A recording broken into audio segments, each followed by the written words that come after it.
ছত্তিশগড়ের অসংখ্য রহস্যজনক স্থান রয়েছে, অসংখ্য পাহাড় রয়েছে।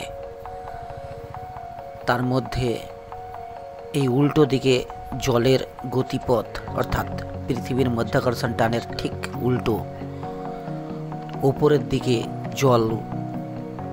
জলের গতিপথ একটা রহস্যজনক স্থান। ভিডিওটা দেখলেই বোঝা যাবে যে একেবারে উপরের দিকেই জল উঠছে।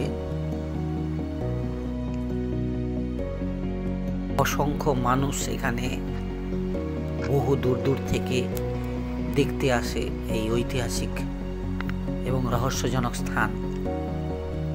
আমরা খুব সকাল সকাল চলে আসছি, তাই তেমন লোকজন ছিল না, ফাঁকার মধ্যে আমরা দেখে নিয়েছি এবং কিছু ছবি টবি তুলে নিয়েছি। ওখানে তুলে সোজা টিফিন করব, তারপরে আমরা চিন্তা ভাবনা আছে টাইগার